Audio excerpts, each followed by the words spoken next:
നിങ്ങളുടെ ഇഷ്ട പരമ്പരകൾ എക്സ്ക്ലൂസീവായി സൺ നെക്സ്റ്റ് ആപ്പിലൂടെ തികച്ചും ഫ്രീ ആയി. ഇപ്പോഴേ ആപ്പ് ഡൗൺലോഡ് ചെയ്യൂ. ഇക്കാര്യത്തിൽ തമാശ പറയാൻ പറ്റില്ലല്ലോ. ശരി, ഞങ്ങൾ അങ്ങോട്ട് വരാം. അവിടെ ഇരുന്ന് ഡീറ്റെയിൽ ആയിട്ട് സംസാരിക്കാം. Within 1 hour we will be there. Okay sir, ഞങ്ങൾ വെയിറ്റ് ചെയ്യാം. ശരി സർ. ഓക്കെ, ശരി. ഇതാരാ മമ്മി? ഒരു ഫോൺ കോൾ കാണുമ്പോ മമ്മി എഴുന്നേറ്റ് നിൽക്കണമെങ്കിൽ നിസ്സാരക്കാരനൊന്നും അല്ലല്ലോ. നിസ്സാരക്കാരനല്ല, SP group chairman Madhavan Thampi, ഈ നാട്ടിലെ ഏറ്റവും വലിയ സമ്പന്നൻ. അതെ, അത് മാത്രമാണോ? എത്ര കമ്പനികളാ SP ഗ്രൂപ്പിൽ? അതെ അതെ. തൽക്കാലം അവരെ വെല്ലുന്ന ആരും കേരളത്തിലില്ല. ആന്റി, നമ്മുടെ കമ്പനിയുമായിട്ട് എന്തെങ്കിലും ജോയിന്റ് ബിസിനസ്സോ മറ്റോ? അദ്ദേഹം വിളിച്ചത് ഒരു ജോയിന്റ് വെഞ്ചറിന്റെ കാര്യം പറയാനാ.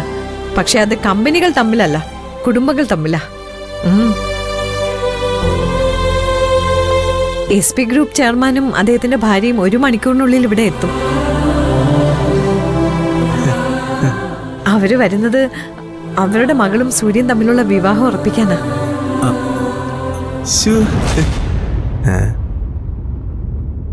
അതെങ്ങനെ പറ്റും പത്മ? സൂര്യക്ക് വിവാഹത്തിൽ താല്പര്യമില്ലെന്ന് അവൻ പലവട്ടം പറഞ്ഞിട്ടുള്ളതല്ലേ?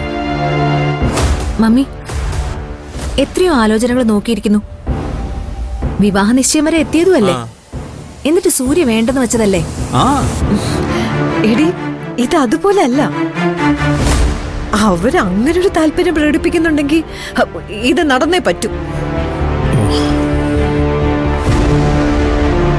പത്മ, മാധവൻ തമ്പി അദ്ദേഹത്തിന്റെ കുടുംബവും വലിയ ആളുകളാണ്. വെറുതെ അവരോട് കയറി വാക്ക് പറഞ്ഞിട്ട് നാണക്കേടായി എന്ന് പറയാൻ നിൽക്കരുത്. ഞാൻ പറഞ്ഞില്ലേ എതി, അവര് വന്ന് ഇങ്ങനെ ഒരു താല്പര്യം പറഞ്ഞാൽ എന്ത് ചെയ്തും ഞാൻ ഈ വിവാഹം നടത്തും. പക്ഷേ വിവാഹം ആലോചിച്ച് വരുന്നവരുടെ മുന്നിലേക്ക് ഏട്ടം വന്നാല് അതോടെ തീരില്ലേ മമ്മി എല്ലാം?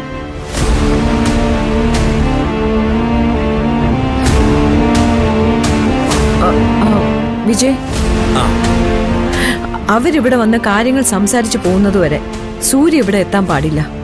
അത് നിന്റെ ഡ്യൂട്ടിയാ. അല്ല, അത് ഞാൻ പറഞ്ഞതനുസരിച്ചാ മതി.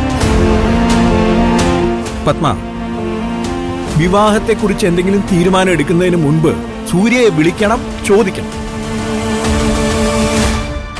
ഇതുവരെ എല്ലാം ചോദിച്ചിട്ടാണല്ലോ ചെയ്തത്. ഇനി ഞാൻ ചോദിക്കാതെ ചെയ്യാം. അനുസരിക്കാൻ ബുദ്ധിമുട്ടുണ്ടെങ്കിൽ അനുസരണം പഠിപ്പിക്കാനും എനിക്കറിയാം.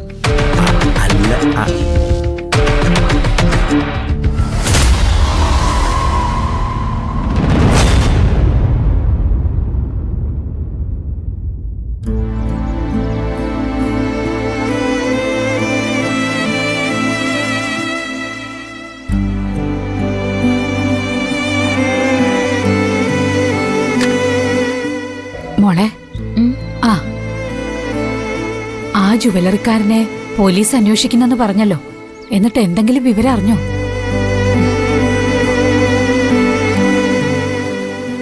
അതൊന്നും കാത്തിരിക്കണ്ടമ്മേ. അവൻ കോടിക്കണക്കിന് ഉണ്ടാക്കി വെച്ചിരിക്കുകയല്ലേ. അതിന്ന് കുറച്ചെടുത്ത് പോലീസുകാർക്ക് കൊടുത്താൽ എന്താ കുഴപ്പം?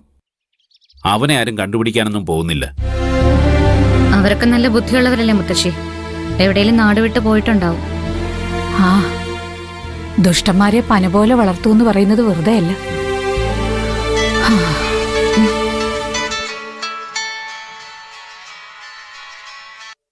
ഹലോ ഹലോ, പ്രിയങ്കയുടെ ചേച്ചിയല്ലേ? ഞാൻ പ്രിയങ്കയുടെ ടീച്ചറാണ്. എന്താ ടീച്ചറെ? നിങ്ങൾ അത്യാവശ്യമായി സ്കൂള് വരെ ഒന്ന് വരണം. എന്തുപറ്റി? പ്രിയങ്ക ഇവിടെ ചില പ്രോബ്ലംസ് ഉണ്ടാക്കിയിട്ടുണ്ട്. കൂടെ ഉണ്ടായിരുന്ന കുട്ടികളെയൊക്കെ ഉപദ്രവിച്ചു. കുറെ പേരോട് വയലന്റ് ആയി. ഇപ്പൊ ഒരു ക്ലാസ് റൂമിൽ കയറി വാതിലടച്ചിരിക്കുക. വിളിച്ചിട്ട് തുറക്കുന്നുമില്ല. ഞാനിപ്പോ തന്നെ വരാം. ശരി. പിച്ചുന്റെ സ്കൂളിൽ നിന്ന് അച്ഛാ എന്നോട് അങ്ങോട്ട് ചെല്ലാൻ പറഞ്ഞു. അവിടെ എന്തെങ്കിലും പ്രശ്നമുണ്ടോ മോളെ? അവിടെ പിള്ളേർ തമ്മിൽ എന്തോ വഴക്ക് നടന്നിട്ടുണ്ട്. ഞാനൊന്ന് പോയി നോക്കട്ടെ. എന്നാ ഞാൻ കൂടി വരാം. വേണ്ട അച്ഛാ, ഞാൻ പോയിട്ട് വരാം. മുത്തശ്ശി.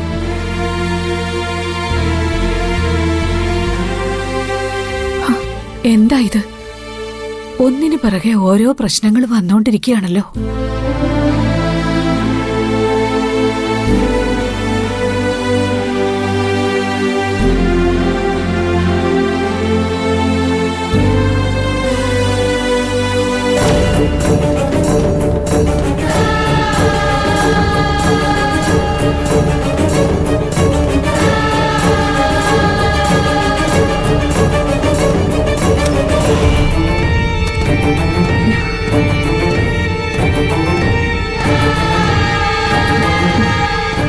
ഈ കുട്ടി എന്തായി കാണിക്കുന്ന ടീച്ചറെ?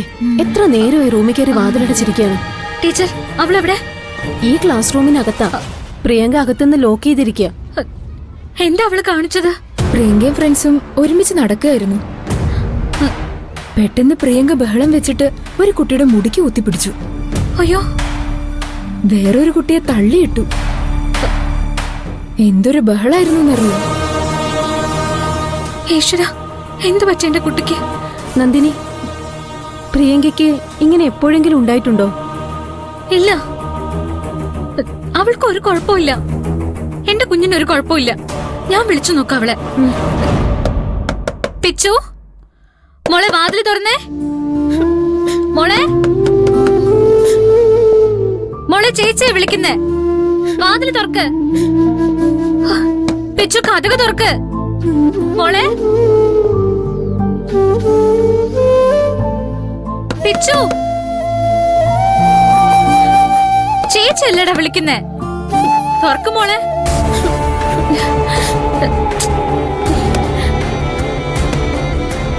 പിച്ചു, വാതിൽ തുറക്ക്. മോളെ,